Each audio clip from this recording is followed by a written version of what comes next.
Interior, exterior, Harry's apartment, night, 1920. A late spring rain pelts this classic Boston stone and brick apartment building in the Fenway.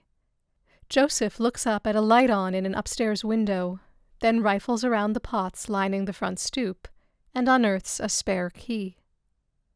He lets himself in the downstairs door and climbs a flight of stairs in a dim hallway. He knows where he is going. A soft rap at the door. A small mezuzah on the wall next to the door. Harry, it's Joseph. Let me in. Movement behind the door, but it doesn't open. Come on, Harry. Go away. Joseph sighs and raps lightly on the door again. We need to talk. Open the door. Let me in. Beat. The door opens a smidge. It's about Cyril. Kind of. Please, can we talk? Harry is leaning against the wall next to the door, and we can't really see him. You're coming to me, weeks late, to talk about Cyril? Joseph sighs. Please go away. I am sorry. I should have come sooner, but you've got to hear me out. I wouldn't bother you if it weren't critically important. Harry doesn't answer. After a moment, he shuts the door to undo the chain. Joseph perks up until the door opens, revealing that Harry has been badly beaten, and recently. A split lip, a gash across his cheekbone, a hand wrapped in gauze. He wears a dressing gown over pajamas. Oh, Harry. Harry steps aside to let Joseph in.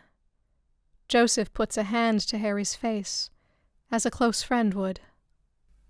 George beat you here. He shuts the door behind Joseph.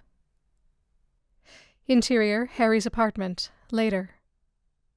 Harry sits on the edge of the bathtub as Joseph gently applies iodine to his cuts. President Lowell was unhappy, but George was seething. I think they're going to haul you in just like they did us. Harry winces. And you think I should go in, grovel at the feet of the oldest money in Massachusetts? No, I think you should get out of here. Harry sets his hand on Joseph's arm gently to stop the administering of medicine. Out of Boston, you mean? I was born here, same as Lowell, and I have a business to run. Harry, how long do you think they'll be in business if Lowell wants to bring you down? He'll send in the police. Find what? Boston's finest stop by most Thursdays for their envelopes. I'm not worried. Joseph looks around the sink and grabs a shaving mirror, pointing it at Harry. This is your face and you're not worried? Harry rolls his eyes and stands, moving into interior Harry's living room.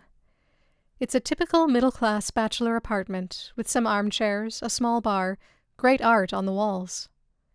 He pours himself some sherry, offers a glass to Joseph, who shakes his head no.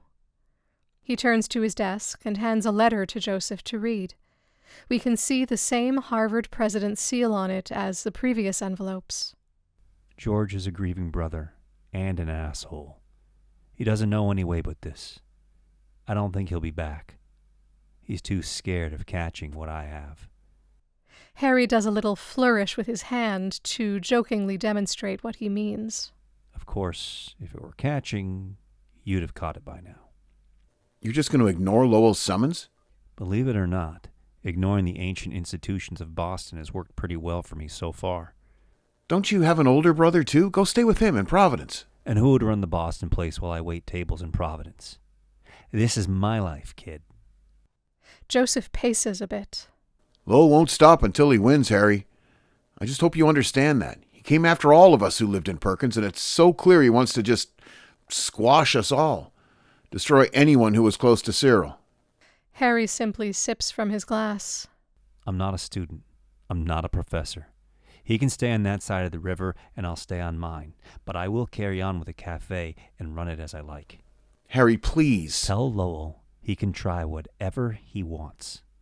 The only way he's going to see me is to come try my Monday special. He pauses, considers. Well, maybe not this week. Can't scare the customers away with this face. Joseph pulls his blazer back on, but turns back from the door, hesitating. Cyril was happy, you know. With you? Harry does a sort of smile grimace. Sure, Guy. Until he left me. Don't forget that part.